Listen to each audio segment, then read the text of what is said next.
Gruesome Magazine. Hello once again, I'm your host, Doc Rotten, and this is Gruesome Magazine, where we review the very latest in streaming and video on-demand horror movies, and occasionally we do theater films, theatrical films even, and that's what we're doing today. And somebody's calling! Hang on, we'll turn that off. Ain't this fun? Alright, each week my co-host and I will be looking very spooky, scary, and gory genre offerings. Tonight we're reviewing Godzilla Minus One. Godzilla, a Toho film in the theaters, and it did bank. Well, at least for a Toho film, it did bank. It's in theaters now, and you should see it. All right, before we get to our review, let me introduce my host. Starting off with the one and only Brian W. Smith. How you doing, sir? I'm doing well. Thank you for having me, and thanks for having me to talk about this film, which I really enjoyed. Really enjoyed. All right, I'm going to be coming back around to you before we get to the review. Hold tight. Cool. Also joining us is the one and only award-winning filmmaker, Christopher G. Mohr. I've been smashing stuff in my house after seeing this film. I just want to beat stuff up because I'm really glad to talk about this film. I mean, you talked about it doing well in the theater. The reason it's going to do well, it only cost $15 million. Isn't that crazy? $15 million for a big budget film that involves, recreation of water elements. So, yeah. So I can't wait to talk about this and film. A period piece. Piece. So MCU better worry. That's all I gotta say. Better. Also joining us is the Slattman, Chris Slattery. How you doing, sir? Roar. Roar! I gotta get my little baby version of what Christopher G. Mohr did. Yeah. Including a plushie, though. Roar. Roar. All right. I'm the cuter version. Oh, all right. Well, also joining us, and I made her go last because I wanted her to sweat in that mask as long as possible, is the one and only Vanessa. Vanessa, how are you doing? Check that out. I can't breathe. I was waiting to see if you'd pass out before I got to you. It was close. How you doing? Good. Excited to talk Godzilla. Well, we are glad to have you back. We don't see enough of you. Thank you for making your way back to Gruesome Magazine. Yes, always. All right. Well, let's get into this.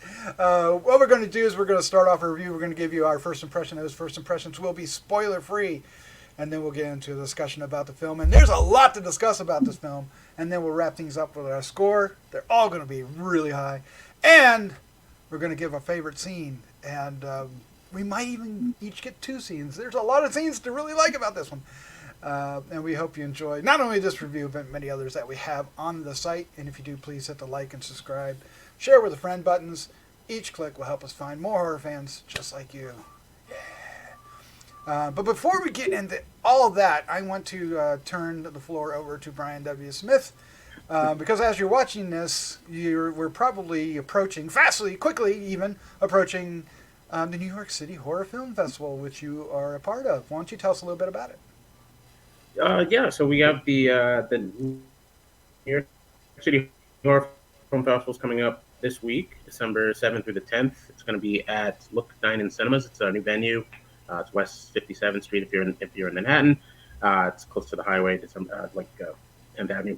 And we'll be doing an eventive virtual version of the festival, December 8th through the 12th as well. So check out nychorrorfest.com, get some tickets to the live version or the inventive version, with however you want to do it. And we have some cool stuff coming up. We have Lifetime Achievement Award for Doug Bradley, also known as Pinhead. We'll be showing his film Thorns that he's in on the Sunday of the festival. He'll be there on the Saturday, so come back for the Sunday. And we have films with Scout Taylor Compton. We have films with stars of Terrifier, things like that. So it's going to be a pretty good time. I'm just sort of taking that breather before it all happens, because so I'm having a nice quiet time reading a book and watching Godzilla movies. Yeah, taking a breather with a little kaiju action. That was Santa's old haunt. He used to go to that. every year. Mhm. Didn't you not? Absolutely, yeah. Yep. And then Christopher G. Moore, you've been there a few times, and your films Yeah. have shown there.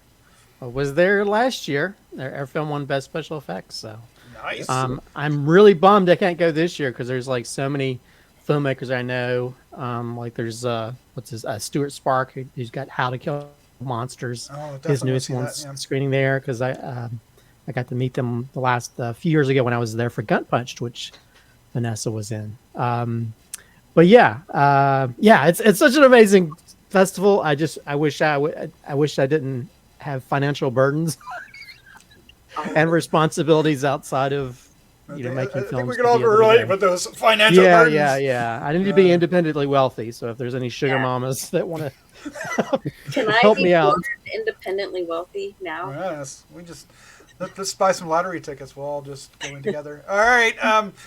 Thank you for that, Brian. Thank you very much. Good luck with that, and maybe next time you're on, you'll tell us about how it went. Very cool. Very cool. Yeah. Excellent. All right, let's take a look at the card and get into our review. Godzilla -1. Look at that Godzilla. Available in theaters beginning December 1st, 2023. The synopsis is post-war Japan at its lowest point when a new crisis emerges in the form of a giant monster baptized in the horrific power of the atomic bomb. Now here's where the fun starts. Written and directed by Takashi Yamazaki. The cast includes Ryanosuke. Wait a minute, I'll try that again. Ryanosuke Kamiki, Minami Hamabi. I should have tried to do this before doing all this, shouldn't I? Yuki Yamada, Minotaka Aoki. I apologize to the entire nation of Japan. Hidataki Yoshioka, Sakura Endo, Kuranosuke Sasaki, and Mio Tanaka. I thought I would do better. Why did I think I would do better? I you're never like do better. Godzilla going through those I pronunciations. was just like blowing them down. Oh, man. All right, well, now that the pain is over, let's get into the fun part. Let's get into reviewing the film. We're going to start off with our first impressions, and we're going to start off with our distinguished guest, Brian W. Smith. What was your first impression of Godzilla -1? First impression, I really enjoyed this film. I saw it in 4DX, as I probably do in most movies, if I'm not too sure about it. But I remember liking the trailer, and then I started hearing a lot of buzz about it. So, the buzz was particularly strong online. So I was like, I'll just go check it out and see how it is. And yeah, in 4DX, it was terrifying and fun, and it's a thrilling ride. And every scene that Godzilla's in was just really intense. And this is probably the most intense, most nail-biting version of Godzilla I've ever seen. So I was, really entertained. I thought maybe if I just happened to be in like row G just by coincidence, but I thought maybe if I sat closer, would it just be straight up terror? Because the way it's, the film is just directed so well, and Godzilla's utilized in such a unique way visually on screen. There's just so many great imagery, but it was quite terrifying in some spots. But the human characters are great, and compared to certain other incarnations of Godzilla films that we've seen, stateside, maybe they're a little more dramatic and a little more sympathetic in this film than they have been in quite a while. So I kind of tweeted at the Oscars, don't sleep on this one, check it out, because I think it's got some really good elements. I like the score a lot. I've been playing a lot of the cues from the score lately, and it was just some really striking imagery, and I wouldn't be surprised if, maybe Jaws was an inspiration. We can get into that, but, it's a lot of really cool imagery in this, and I look forward to seeing what the director pulls off next time, what he does next, because for $15 million, just looks, it's up on the screen, so. Oh, every penny. Oh, my God. It looks fantastic in that respect, doesn't it? Yeah. Vanessa, you're up next. What was your first impression of Godzilla -1? I thought it was incredibly striking. I thought Godzilla looked amazing, and surprisingly enough, I mean, as it is with all the most of the Godzilla movies, you have a strong personal aspect to it. You know, you're following people around, you're following what's happening with them. But the way that it addressed certain topics in this movie, just outside of Godzilla, were so strong and so moving, and these actors were just really everything. They were giving everything to these performances, that every emotion, every moment, every feeling, that you really believed that it was coming from these characters you were seeing on screen, while at the same time Godzilla is happening. You know, everything that they're doing is around Godzilla, but some of the conversations they have, and those are the parts that I love about Godzilla so much. When you get to, you know, the nitty gritty of the people, what are the people doing to survive this, to handle this? Is there anything that we can do, right? There's all those conversations that go on, and I absolutely loved it. Perfect. Yeah, that's fantastic. Slattman, sir. What was your first impression of Godzilla Minus One? I was blown away. This very well might be the best made Godzilla movie from a script perspective, from arguably a special effects and a score perspective. That first one really holds up, especially when you take into consideration when it was made, on both of those fronts, but especially from a script and acting perspective. This film did something that no other Godzilla film has ever done for me, and that's made me care about the humans and actually made me cry like once or twice because of the human conflict. Like they knocked it out of the park. This is the new bar. It used to be the 50s. Godzilla was the bar for any new Godzilla movie. This is the new bar. You have to compare everything that comes out to this one now. Yeah, which Legendary, listen up. You've got a lot of way. You got it. Yeah, they're not going to reach it. They haven't reached it in 4 or 5 movies now. It's not going to happen. Yeah. Well, they're looking at it from a different point of view, but we'll get to that one later in the year, I'm sure. Not this year, but next. What am I saying? I don't know. Let's find out what Christopher G. Mohr thought. Sir, what was your first impression of Godzilla Minus One? Well, let me say that I've enjoyed Godzilla films in the past, but I've never been that big of a fan. I enjoy just watching them smash stuff and break stuff, and a lot of them have sort of a goofy element of them. You know, I haven't really been that interested in the TV show that's out, and even the movies. I enjoy the monster aspects of it, but I never really care about the human element. And this is the first time I've actually cared about the humans, to where I felt for them and I was scared for them. And I think this is the first time that Godzilla felt menacing. He felt like the Jason Voorhees at times, because he's got this evil stare. I mean, when you see his head come out of water and he's coming at him like Bruce the Shark, it's like, holy crap. I would crap my pants 10 times if that was chasing me. But yeah, and I think the thing is, he got the characters right, and to the point to where, you know, when things started happening and these people were put in harm's way, you're like, oh crap. And you know, and a lot of times we watch these films and it's like, oh wow, that's kind of cool, but there was times my jaw dropped, and it's never really happened during a Godzilla film. Most of the time you're like, oh, that's cool. But no, I was literally like scared for the characters. Like, how are they going to get out of this situation? And I think, and normally I'm not the first person to really like want people to kind of shoehorn political, you know, elements into a story. But the way they worked in the whole Japanese element of the history, you know, of like kamikaze pilots and all these different things in war, it really worked for this story and the characters in the story. And just like Chris, I was like, this is the first Godzilla film that made me cry more than once, to where I was embarrassed. There was a woman that was sitting next to me and I was getting extra napkins to wipe my tears away, trying to act like, oh, maybe I just ate some spicy food while watching it. But I wasn't. I was actually crying to where I cared so much about the characters. And some of it was like happy tears. Some of it was sad tears.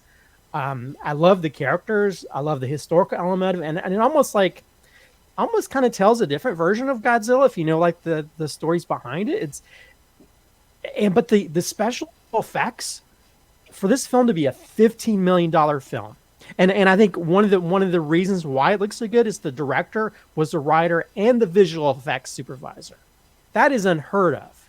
I heard that I was watching the Corridor Crew YouTube channel, and they talked a little bit with the guy, and he said there was a point where it's like, you need to do this to do that, and they weren't doing it right, so he went in the computer and fixed it himself. I was like, what? You never see people in Marvel doing that, because it's always the people are always separate. So I think the combination of this creative, who by the way gave a shout to Lucasfilm. It's like, hey, I'd love to do a Star Wars film. I'm like, yes, please. Might be time. Yeah, I think this is the perfect. To me, this is the best Godzilla film that's ever been made, and maybe that might be sacrilegious. Some people love the old school, but I think this is the first time where everything came together to make Godzilla not only scary, make the characters interesting. Where I didn't mind it if we had these long bouts of. Because there's long bouts of story where it's all about the characters. I didn't mind it because the characters are interesting and it was well acted.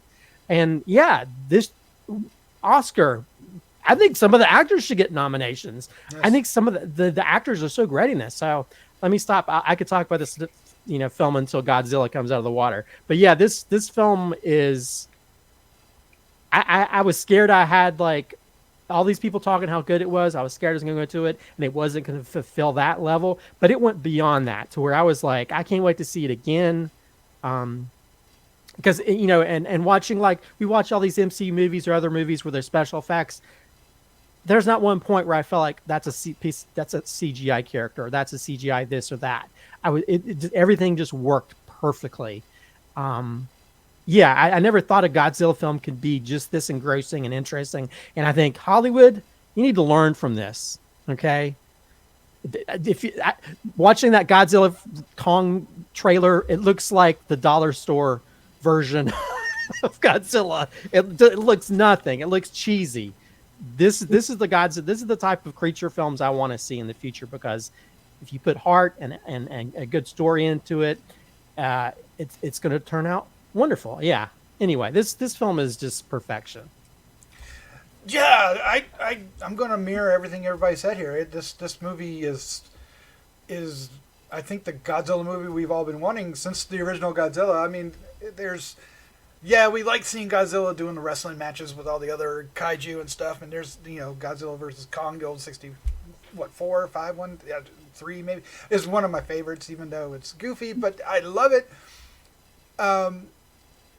This one brought the horror of the original Godzilla back to the forefront, and a lot of it has to do with the setting. I think they set it back in Japan after World War II, because it actually begins just before World War II ends, and then goes for like 3 years, I think. I don't know. They keep saying the next year, and I lost track. So there's a span of time. You get to know the characters. Godzilla makes an appearance right up front to let you know it's a Godzilla movie, and then appears, randomly, it seems like, from time to time throughout the film. But you feel the horror of it, and it has that significance that the original Toho film had. Maybe not as much as the U.S. version that we got, that got re-edited a little bit and had Ironside in it. Who's that? Somebody knows here on the panel. But anyway, and I think for a lot of us stateside, that's the version that we first saw and the one that really we remember. If you see the original uncut version, it's a pretty different film, and significantly more frightening, and in the respect of what Godzilla represents and what he's doing and the threat. This captures that. This recaptures that. And I've been thinking to myself, is this better than the first one? And it's kind of hard to say. It is better in a lot of ways. because for me personally, I cared about the characters so very much.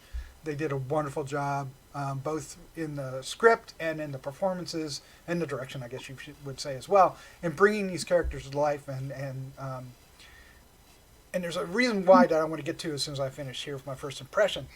But anyway, so I don't know which one to go.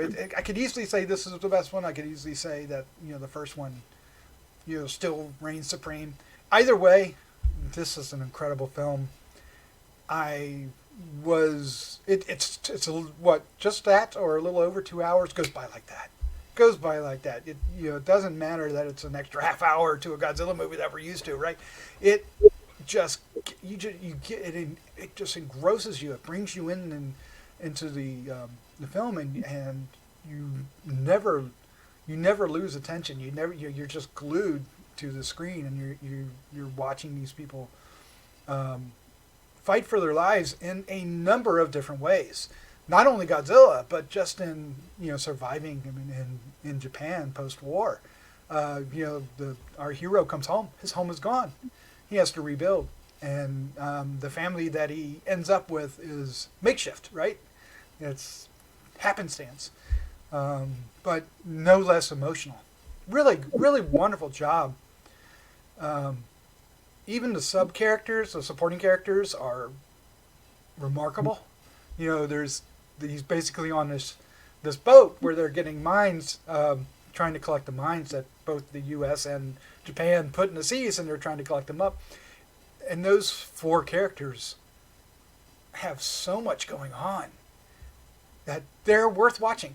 So my last remark is, obviously I love the film, but the last remark before we get into our spoilers is that in all good horror films, if you take out the horror element, does it still remain a really good film?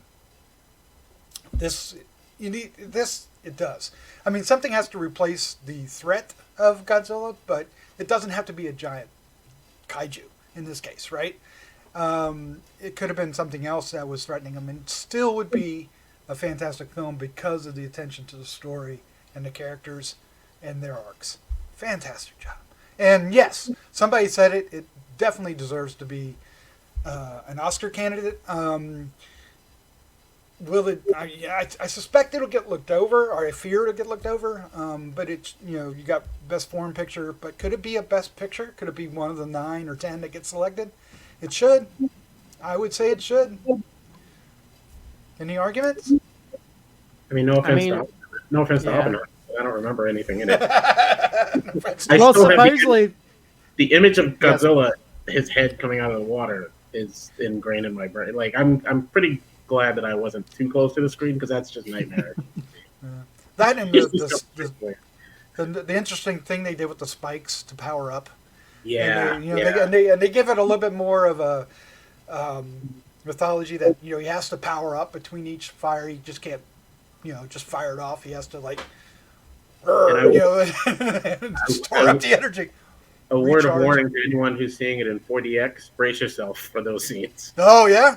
It's almost like that Mr. Bean movie ride where it goes crazy. It's like, but they go full force on that. It's like you're like falling out of your chair and everything. It's really fun. But they recreate the train scene from the original film, and which is also like a Godzilla, King Kong trope as well.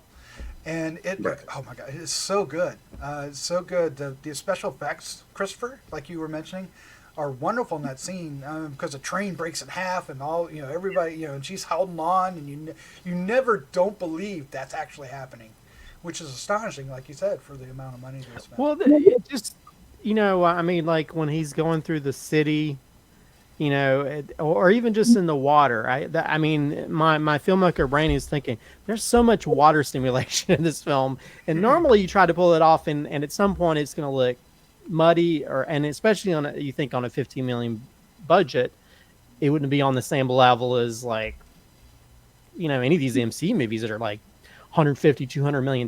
But this, they put all the effort into the art of it, and like the scene where, I mean, I think the reason this works so well is they really show you the scope of this creature. because the way that the angles they showing the creature, it just shows how like crazy, big and horrible this creature is. Like when those people are on that building and they're trying to film Oh it. yes! Oh my god, that's great. I was like, get off that building, you idiots! That's another callback to the original too. Yeah, yeah, but it's like he's knocking down this building and that building. I was like, your building's next. People. And the shot of them, like the roof collapsing and them sliding. But I will say, Doc, as someone that is a huge fan of Jaws, and Brian mentioned this earlier, yes, this definitely pays some homage to Jaws when they got that rickety boat. Yes, absolutely. They're putting those mimes out there. I was thinking the same thing everybody else was thinking, and this is very Jaws. But it almost made Jaws feel like a guppy. Because size, yes. Holy crap! I was biting my nails with most of that. Well, yeah. I mean, this is, and I think that's the difference, because like I watch, a lot of these films with kaiju, and it's like you just watch them fighting. It's more just like fighting and destruction, It's like destroy all monsters type stuff. This one, this one you felt scared for the characters. Mm-hmm. You felt, I was like, oh God, I don't know what I would do if I was in that. You put yourself in their shoes as to doing that, because I already have a fear of like being out in the middle of the ocean and water in general, but like having this big ass, those evil eyes coming at you is like, holy crap. I mean, and I think that's the thing. They put the menace in Godzilla that we have not seen, because, and I think how they made him emote to look like he's pissed off and mad, and the way he, although I will say, like the little thing with the charging up thing, they better make a toy where the little I know, oh my god, things on the tail like pop up like that, because I'd buy that in a second. But yeah, they just made him a menacing, psycho killer character, and it just, even from the beginning, which is very, I feel like there's a homage to Jurassic Park a little bit too. But when he goes on the island in the very opening, it feels very like T-Rexy, and even that just to see him in the smaller size, and then when he gets, big chunky guy. I love how you say smaller size. Yeah, he's still like compared to the big ass thing he is. Get later, yeah, because he does change size between that scene and the later scenes, right? Okay, Vanessa, you were going to say something. There was also, the director and the writer did a really good job making it unknown who was going to live through the movie. Like anybody could die at any point, and you didn't really know what was going to happen, and that added so much to these characters that you grew attachments to as to whether or not they were going to make it through the rest of the movie, and that weighed with me, or stayed with me throughout it too. Especially with I guess we're in spoilers now, right? We're in spoilers. We're definitely in spoilers now. Especially now with I can't really remember their names, but the Noriko, the female love interest. When we think that we've lost her because she sacrificed her life to save his, it's so emotional and powerful. And like I was saying, what a heroic moment, right? Right, and these actors, when he's like crying and he's screaming, and you just feel it inside of you. Even when the little girl is crying, you just feel it inside of you, right? Yeah, it just really hits you in such a.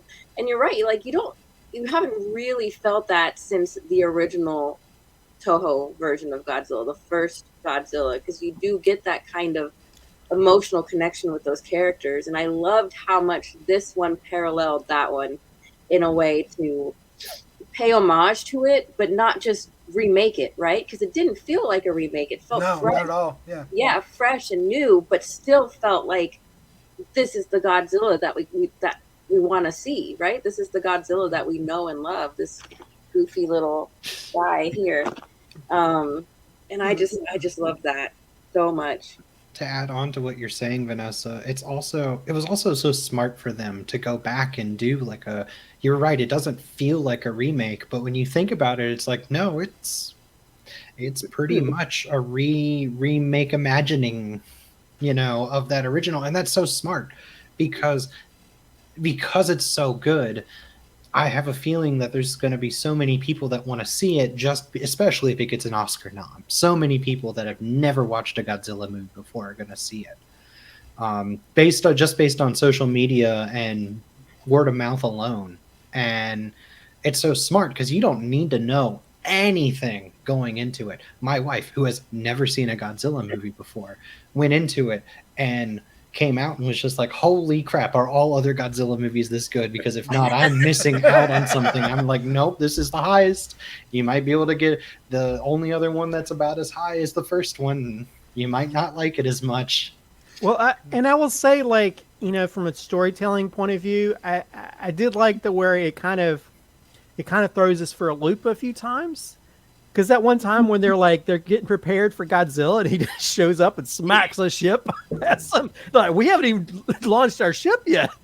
and things like that. I mean, I think there was moments like, I don't like, how are they? I kept thinking, how are they going to get out of this situation? Like, oh crap, you know, they're in the midst of it.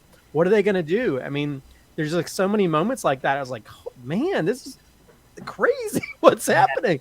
And I think that's why there was like moments that made my jaw drop. There's moments that just like, oh, I think for the first time, even though I kind of predicted things just by paying attention to things, like when the woman gave the note, and I think even when the guy was like pointing to the chair and I kind of figured it, but it didn't matter because I think because you're still unsure if it's going to play out that way. Because again, you don't know who's gonna, you know, because we've seen like what's it? I kept thinking of Independence Day when the guy flew his plane into the ship, and I was like, we don't know. I mean, you don't know how it's going to play out, and I think gives them choice, right? It gives the characters choice, even though maybe it's reading into it a little bit or foretelling it a little bit, but also it's fantasy, right? This is a fantasy genre we're talking about. Why can't we live in a fantasy like that?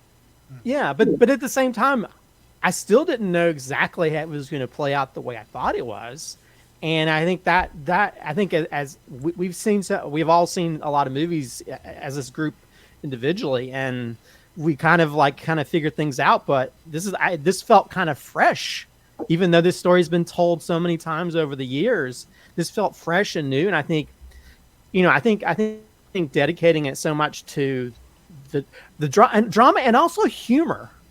Yeah, there was like, humor, and I think that was also a great part of seeing it in the theater, because there's just moments where even though we're reading subtitles, the humor still comes across, because there's some really funny moments where they say certain things or do certain things, or like oh, you know, oh crap, or oh no, okay, we're gonna do that. You know, there's like so many moments that made that. So this isn't just like a straight drama either. There's a lot of funny moments in this as well, because you have that group of people from that ship and stuff that are very funny together as a group. Gosh, you know, and the group of people. Yeah, well, yeah, I guess it is really important to note that this is subtitled. This is a subtitle film made $11 million and is gripping, and that's not a combination for a lot of people, right?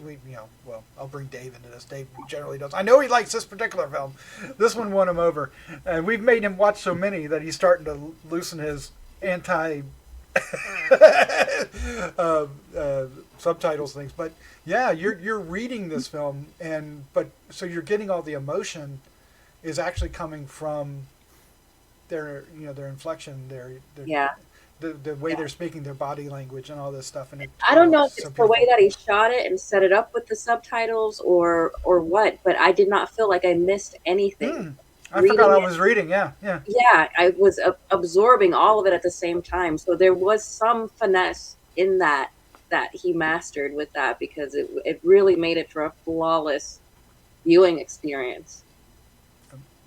I want to go back to what I hinted at with my initial review, and there's an element of this that I think really makes this stand out. And if you compare it to like Shin Godzilla, which is also a very good Godzilla film, there's one element that this film has that's better than that, and that is the characters, right? And the characters are different in a very significant way, in my opinion, and that's because they're everyman. Right, they're not the even though there is a scientist, they're not the scientist, right? That has the solution for everything. They're not the army. They're not even though those characters are involved, they're not in the forefront. The forefront is the soldier that comes home and has to rebuild his life, or all the soldiers that gathered together, or even the one that wanted to be and couldn't, and are on this journey together. And the makeshift family, the fractured life that they live after post-war, and they're rebuilding, and it's not only places but it's people, and you want to protect that even more. It becomes more important, and that is so reflected in this film. Oh, it was beautiful, beautiful. Just the story that they're like, this PTSD that he's going through, this dishonor that he feels from not murdering himself for his country, and then also interacting with a Godzilla and feeling like he's the reason all these people died. Just seeing him go through that and just tear him apart, and them saying the war isn't over for me. Like, that was so strong. It like you were saying, it's like you could take Godzilla out of this movie and have such a wonderful emotional kind of film about personal growth and the quest for like life, living your life and wanting to live through anything that could happen to you. And it's just a beautiful story. Well, and it also shows, and I don't know if they've ever done this in other Godzilla films or Japanese films in general, but just how it tells the story of war, and it talks about how, like, back in World War II, when they would just send people out in these, things that weren't really crafted really well ship-wise or plane-wise, and they sent these people out to die. And just the storyline involved with talking about the government, how they did this or did that, where they didn't really care about the lives, and how there's this underlying theme of, like, it should be about the lives. It should be, trying to not to send people to die, but hopefully people live, And I think to have that kind of underlying theme in there that doesn't feel like a message movie, but just feels like it's part of that and part of that specific culture. And I'm sure we could also see that ourselves, because you don't think about all these people we sent out to die in other countries or in our own country as when it comes to the military. But I think that was to have that element. I know the atomic bomb and other things have always been part of it, but I think that was kind of courageous to sort of put that other underlying element in there as well, to have these characters especially these other characters who lived through war and had to live, and how, because there's the honor of being military doing that, and how this guy, he didn't feel honorable enough to even though he loved that woman, he didn't feel honorable enough to really, to embrace her fully as a partner. And so, there's so many. This film is much deeper. It is, isn't it? This isn't some like rubber suit monster movie like it's been in the past. This has deep levels to it in the story that are beyond, the special effects and towns being decimated by a big ass lizard. So I think to have that element to it makes it more than just a Godzilla film, right? It doesn't skimp on that either. It doesn't. It still has amazing, things that get destroyed, and there's still a lot of people who die. They're in like that one thing when he zaps that ship. Oh my god! Right? Out of existence, like, holy crap! You were talking about fresh earlier. That Godzilla roar, that original Godzilla roar, with just a tiny little fresh spin on it, was just like everything. That's what I need to hear. That I've read somewhere that it's just the same roar that the final evolution of Shin Godzilla used, though. Okay. Is it? I just watched that last night, and I couldn't tell as clearly as I could tell with Godzilla. It sounded so much better in this one, though. So even if they just took the thing that they made a couple years ago and remastered it, I'm sure Brian got a face full of it in his theater. Literally. Yeah, the sound design, the score, and just the motion of the 4DX to in sync with the film really enhanced it. But on its own, I think I can't imagine what it looks like in IMAX. I haven't seen it in IMAX yet, but I would like to do that. that's gotta be more terrifying. And with all the special effects and everything, the only one that I had my cynical brain was looking at was when the little girl started crying. I was like, is that an AI shot? That was my one little. There's something where it looks like they flicked the switch and all of a sudden she started crying, and I was like, I think I know this there, but they probably had to get her at the right moment, because that little girl was. I kept thinking as a director, I was like, how did they get that little girl to cry? What did they they Yeah. just catch her at that moment? Okay, and they hand it to him, and like she's I think crying. Let's It get looked this. like a switch was flicked and her face just suddenly went crying. I was like, all right. Although I will say, when it comes to Menace, that scene when he zaps across that town, and you yes. see that almost atomic bomb type thing that happened, and him below it as like that would be a freaking nice poster, but just visually, I mean, there's some visually really amazing shots involving this monster and the stuff he does throughout the movie. Yeah, and that's for the characters in the story. It's reliving the horror of what they lived through just Right. Yeah, years ago, and then here it is all over again. What worse horror is there in real, in their lives? There's also Came back. How does Sorry. You said he came back to his town destroyed, right? He's looking at his parents are dead, and it's happening all over again. And the town is still in rubbles. Like even when they rebuild, it's still in rubbles. Yeah, it's kind of. Although there's so many relationships in here, like the relationship to his neighbor who was about ready to like bury him right there on the spot, and became like a crucial member of his external family, and the redemption part of it with the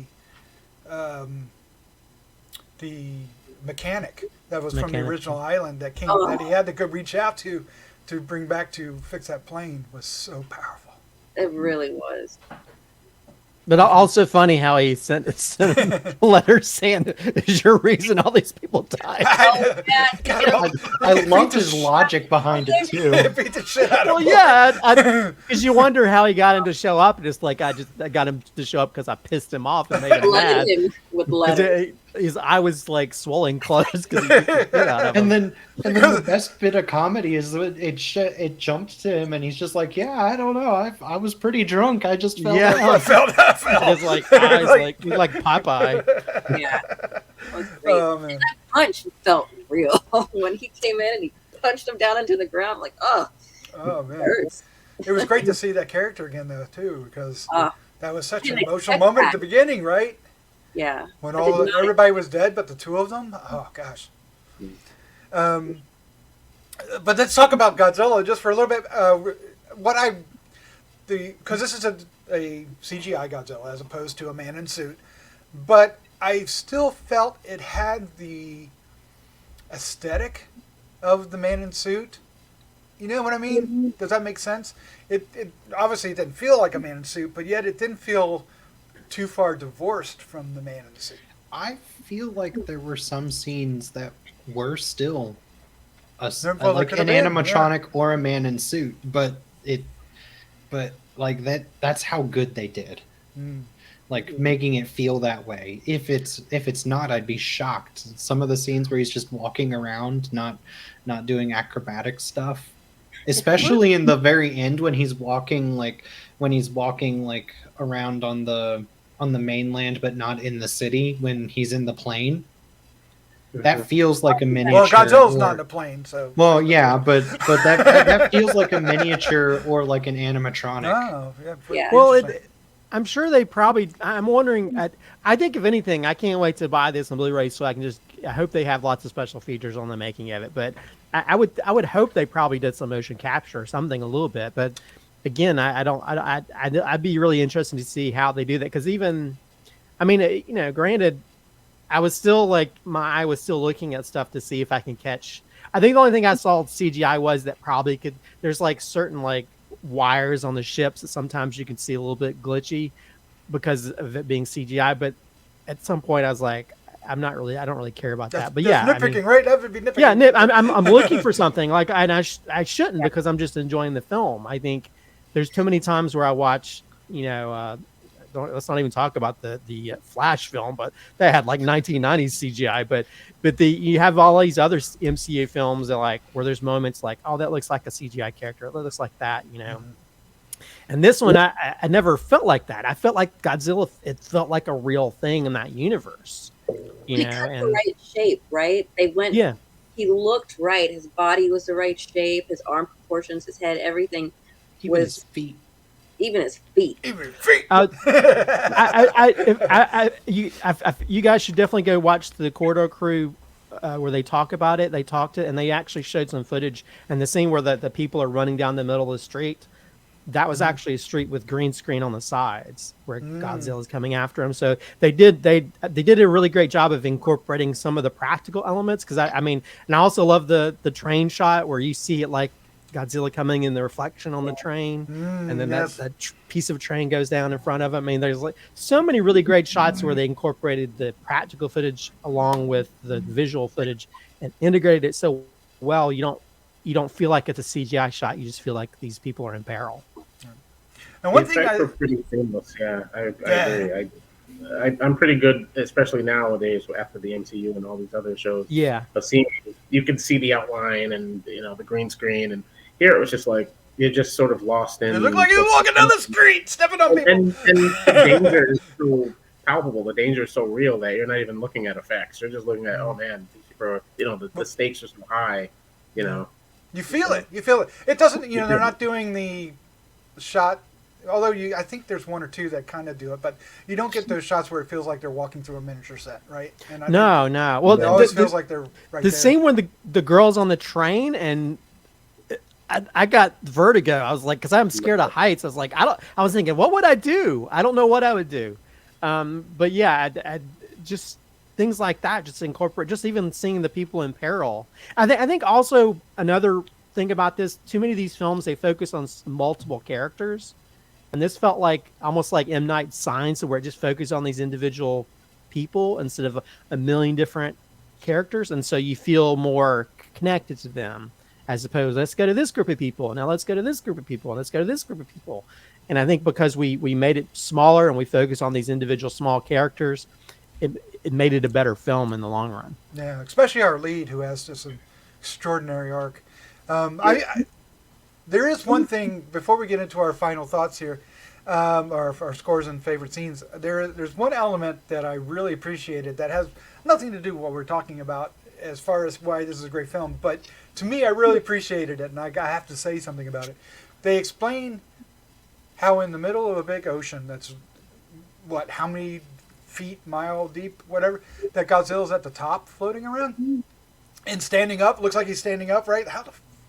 They actually explain that, and they actually use that to defeat him. I was like, oh yes, thank you. That's been bothering me throughout 36 Godzilla movies, and they put it to the buoyancy. Okay, I like that. I like how they bring him down and pop him back up real fast, and he gets that look on his face, but he's still pissed off. I don't think he smiled at all. No, he wasn't a smiling Godzilla. He was, I'm going to eat your face. I'm pissed off Godzilla. All right. Well, it's not the friend of all children. No. Maybe, yeah.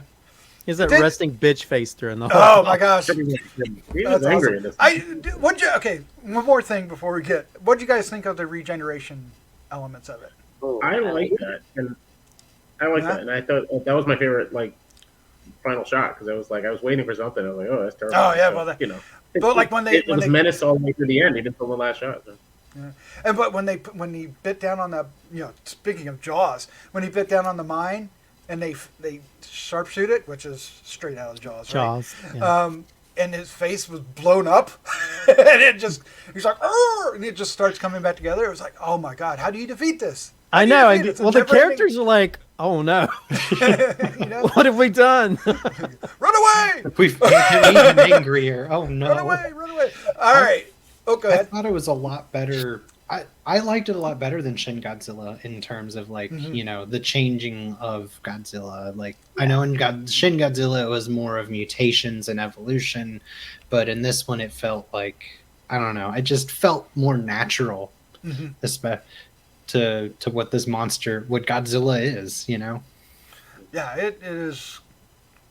It is a marvelous, quite probably the best Godzilla movie. All right, let's go ahead and give our score we'll just end there. No, we'll give our scores and our favorite teams. Brian W. Smith, you're up first. I'll go first. All right. So yeah, I will give this I'll give it a 4.8. Is that a thing? That's possible. Yeah, you can go anywhere you want. Go for it. I was going to give it 4.5. I like the 4.5, but I don't know. 4.8 is I think decent. Yeah, it's a really enjoyable film, just overall, and I think the use of Godzilla and the effects are pretty seamless, and the Godzilla character as is pretty menacing. And I'm someone that I've grown up with a lot of the old Godzilla films on the small screen, and we have the Roland Emmerich one. I've seen the Godzilla films. I know the character and that sort of thing, but I'm still relatively a neutral audience member or a neutral fan of Godzilla. So this was for me to start like retweeting, and posting everything Toho right now. It really converted me. Like I'm really into this particular film, and I'll definitely buy it when it comes out. I'd say my favorite scene. I gotta go with the Godzilla sort of chasing the little boat in the water. That's such a striking image. I personally have what's known as megalophobia. I looked it up. I found that that's the word. Megalophobia is a fear of like large things, and particularly things with like faces and stuff. So that image, I even looked at that image to sort of get over that concern. But yeah, that image of just him behind the boat, just chasing that tiny little boat, it's just etched in my brain right now, and I'll always remember that. I can imagine that as a poster now. Yeah, I like that, and I guess that lead up into the big explosion on the other ship. The whole Jaws chase scene, right? Yeah. I just really like that, and I don't know how they did it to make it look so good, but yeah, I'll check out the special effects. Can't come up, not with three barrels. Not with three barrels on them. Yeah, it was total Jaws. And every so often I see a movie where I'm like, yeah, this director has my permission to do a Jaws remake. If he wants to do it. Oh, wow. That's, yeah, okay. Let's see if they want to throw this over there. Wow. I mean, I suppose this is probably the closest I think anybody's actually... We're headed that way. We're headed that way. Oh, eventually it has to happen. It's probably not going to happen until a certain somebody passes away. But I mean, put it that way, there, Christopher Seymour. Just saying. Morbid. Anything else, sir? You got? No. Just say go see the film, see it in IMAX, see it in 4DX, or however. Yeah, I saw the trailer for the new one, the legendary one, and right, it's legendary that's doing the. Yeah. So I saw the trailer. Godzilla X Kong. Yeah, and I say go see Godzilla minus one. Definitely. I say see both, but that's me. Vanessa, what is your score and your favorite scene? Oh, this one gets a 5 from me. I loved this movie. I've loved Godzilla and Jaws my whole life, and this was just perfect. Brian, you picked everybody's favorite scene, I think. But I did want to pose the question. Godzilla Minus One takes place in 1947. Does that mean it's a prequel to Godzilla, to the original Godzilla? 1957? What year did you say? Yeah. 1947 is when this was placed. In 1950, what is it, 53 that Godzilla came out? Yeah. That's interesting because I thought it almost could have been, except for how they defeat Godzilla, it could almost be parallel, right? I was waiting for them to bring out the Oxygen Destroyer. Right. I really was. But anyways, I digress. I absolutely love this movie. I agree everybody should go see it. It is so good. On just as a film, it's an amazing piece of cinema to see. I really hope people pay attention to it and give it the credit that it deserves because it was just phenomenal. But since Brian picked everybody's favorite scene, I'm going to go with the scene, which is... I feel more of an homage, not a recreation, of when the scientist is explaining his plan. He's describing what Godzilla, what they know about Godzilla, what they're going to do to take him down. And then they have this conversation about, look, we're all civilians now. We have to do this for ourselves. We have to stand up for ourselves. The government isn't going to help us. We have to do it together. And the way they were saying, you have no obligation to be here. And people still left. And it was just so powerful and so emotional to see everybody come together like that. Even when our main character was going to leave and the scientist is like begging him to stay, like, please just stay, please listen to what I have to say. This is our only chance. I absolutely love that. When they drew those curtains closed, I felt it. Perfect. All right, Slattman, you're up next, but I want you to touch on before you get into your score, your favorite scene, what does Godzilla mean to us, me and you? Oh gosh, throwing me on the spot. Well, I love Godzilla because of Doc.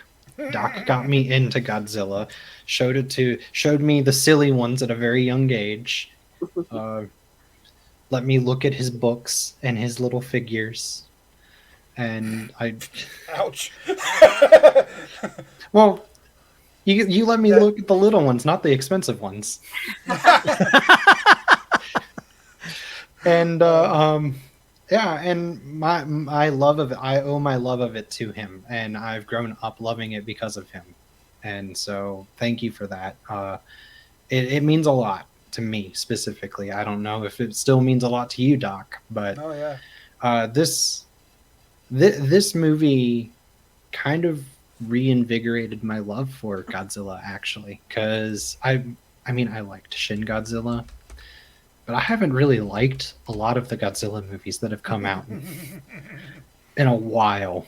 I mean, I think the last one I liked was Final Godzilla? That was 2004. Oh yeah. Well, you don't like any of the U.S. Godzillas. Okay. I mean, they're fine. They're fine, but I don't love them. So this is everything I wanted a new Godzilla to be, and this is pretty. I'm gonna agree with Christopher G. Mohr. I can't wait for it to come out on Blu-ray because I'm gonna get it day one. It's awesome. Remind me, was Godzilla versus Biollante the first film we watched together? I think you showed me one of the silly ones from the 70s. I probably did. But You had to work up there. I think the first one I saw was the one with the Megalodon, I think, with the Jet Force. No, not Jet Force Gemini. The big robot dude that had red tighty whities on. Oh wow! I'm surprised you kept up with it. All right, cool. Give us your. We'll stop right here. Give us your score and favorite thing. I'm gonna give this one a 5. It hits every nail on the head perfectly for me. It's easily in my top 5, maybe even top 3 movies of this year. And my favorite scene. My favorite scene has nothing to do with Godzilla, actually. It is the scene where our protagonist and the not quite love interest, but at this point, but the love interest, for lack of better terms, I guess. She is. Yeah, it's complicated, but she is. Where the protagonist wakes up from the nightmare and she consoles him. That scene was powerful. It was. That's a good scene. Thank you. Christopher G. Mohr, sir, your favorite scene and your score. I mean, I can't give anything other than 5 out of 5. I mean, this is the best Godzilla film that's ever been made, in my opinion. I think it does a great job of on all different levels, from the special effects to the characters to the story. Everything sort of comes together to tell something that's entertaining, that's jaw-dropping, that'll make you cry. And I couldn't ask for anything more. I'm really extremely shocked how good it is. That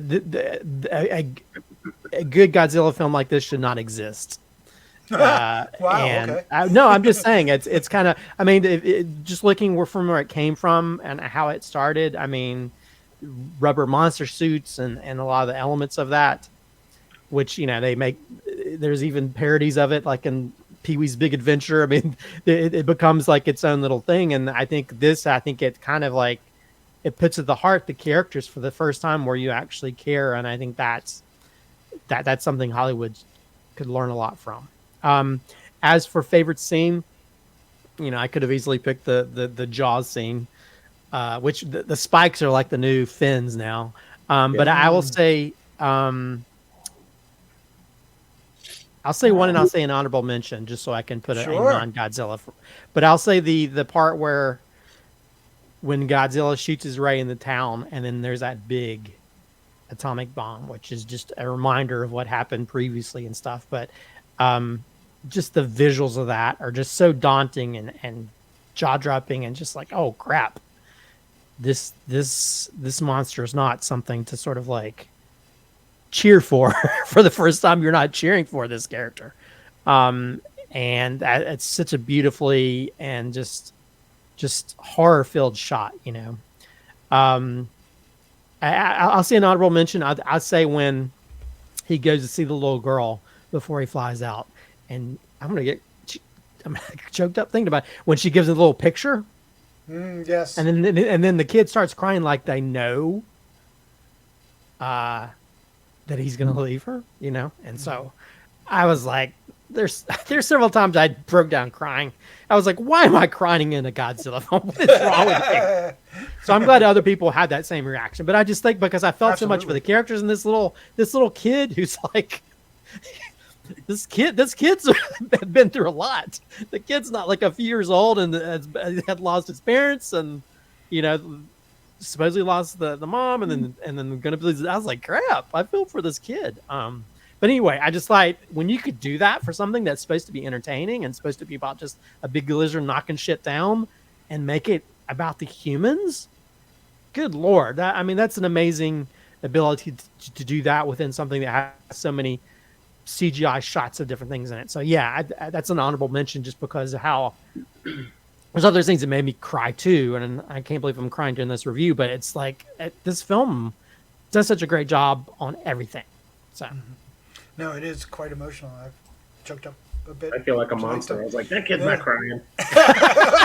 You are a monster, Brian. You're a CGI monster. That's a fake cry. Brian Zilla. I'm going to give this a 5. I'm going to struggle this year picking a best of. I didn't think I was going to, but now I don't know what my best of this year is. And oh my God, how can this not be? Well, there are other films to consider that I thought had it cinched, and now I'm like, oh crap. 5, easily 5. My favorite scene, the one that really got me revved, is when the spikes come out. You know, not only just that they did that, which was interesting as hell. They'd never done that before, right? That was something you haven't seen in a Godzilla movie before, and now we've seen it in a trailer again. After that, it's just magenta instead. But anyway, the way they popped up and the way it built from pop, pop, pop, pop, pop, pop, pop, pop, and the music's, crescendoing along with it, and it's, and something bad's going to go down, and of course it leads into Christopher's scene. But just the emotion I don't know, I felt it. I just felt like the whole thing happening, and it looked great, it sounded great, and the after effect of it was, of course, devastating. It really showed what this creation, this cinema, this creature in cinema was capable in the cinema world, right? So, and I don't think we've gotten that to that degree since the first film. Maybe a little bit. I mean, they intended to do it in the Godzilla movie with Gareth Edwards, but they kind of effed it up a little bit. But they were trying to do that in San Francisco, but not like this. They didn't get this, and they didn't get the original. But I'll give an honorable mention too, and it's going to be the mechanic, when the mechanic is, because it was such a 180. I know, but earned. It was an Character earned arcs. 180, right?